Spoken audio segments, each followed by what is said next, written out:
is all about plot and point of view. Okay? And we've done a lot of work with plot this year. Everyone turn around and look at the plot map. Elena, can you just show the plot map on the thing? Yep. So right back there is the plot map. Good job. And this is basically assessing your understanding of that. So all of these are going to get their own grade. Okay? And I believe this is a 2-page section for you. If you are drawing, I strongly recommend that you stop and just look up at the screen so you can listen. Also, I strongly recommend not starting to fill this out. I recommend listening. Okay? So the first question is, what is the setting of the book? Be sure to describe both time and place in detail. And how many of you know most novels, raise your hand if you know this, most novels take place in several places. Like, it is unlikely that your protagonist just sits there in a chair for the whole book, right? So, if there are a few places, name the most important. So, for example, in Harry Potter, yes, he starts the book at the Dursleys, right? In Little Whinging, England. But where does most of the book take place? At Hogwarts. Yes, exactly. So, you're going to want to pick sort of the main setting. And remember, time is just as important as place. If you don't know the exact year, in fact, you probably won't know the exact year, you can say things like modern times or, just something kind of general and how you know. Okay? So, setting. The more detailed you are, the better. And are full sentences required? Yes, they are.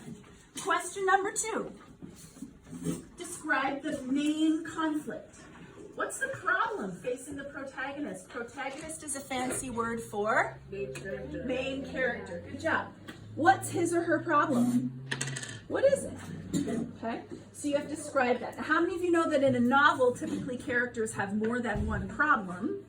You are going to describe the overall initial problem of that protagonist, okay? Not every single problem that the protagonist has. That's rising action. What is the initial starting out problem? For example, series of unfortunate events. The Baudelaires in book 1, what was their big problem? It happened right away. What was it? Blurt it if you remember. Their parents' house burned down. Their parents' house burned down and the parents died. That's a problem, okay? So you're going to look at the very first thing. What questions do you have about these first two? Ivory. Most of the characters go through an internal problem, would you write about the most internal damage? Sure. Great question. That would be the type of thing that I'm looking for as far as 4.0 kind of stuff. If there's an internal conflict and an external, yes, dropping terms like that is always a good idea. Very good. Okay, next question. Can you see this? I'm not sure if you can see this.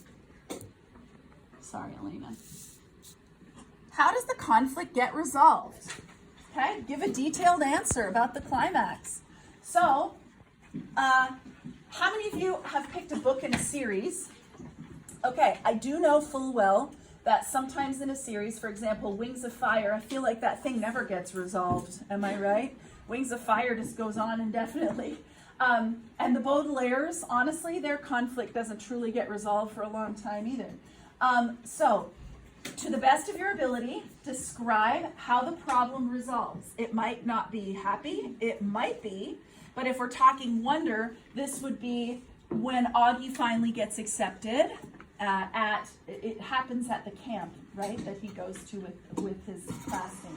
So give a detailed answer about the climax. If you're wondering, is this detailed enough? Did you fill up the lines? Then it's probably detailed enough. That said, if you want to write more, you can attach paper, that's fine. Okay, last one. All right, is everyone tracking on the page? What point of view was the story written? That means, was it first person or was it third person? My guess is that unless you picked a choose your own adventure book, it is not in second person, okay? And then it says, how do you know? Well, guys, this isn't rocket science. To ask yourself the question, who's Talking. Narrating. who's telling the story? Yeah. Now careful, you never want to use dialogue to figure out point of view. Everyone talks from their own point of view. But the question is, who is telling the story in the novel? Is it a character? Or is this person not in the novel and is just describing what happened? So honestly, guys, this question, you might even be able to answer today. How many of you already know the point of view of your book? You can answer that question as soon as I'm done talking. You could even go ahead and answer it. What point of view and how do you know? Who's telling the story? Okay. All right, what questions do you have? Is it highly relevant? Yeah. Is it about your book or will this help everybody? It'll help it. Okay. In cases like it's on a book, but young Sheldon is told by him later on in life. Great. Would that be third person? Just He's his own name. Let's you and I talk about that later, okay? Yeah. My guess is first person, but let's you and I talk about that specifically.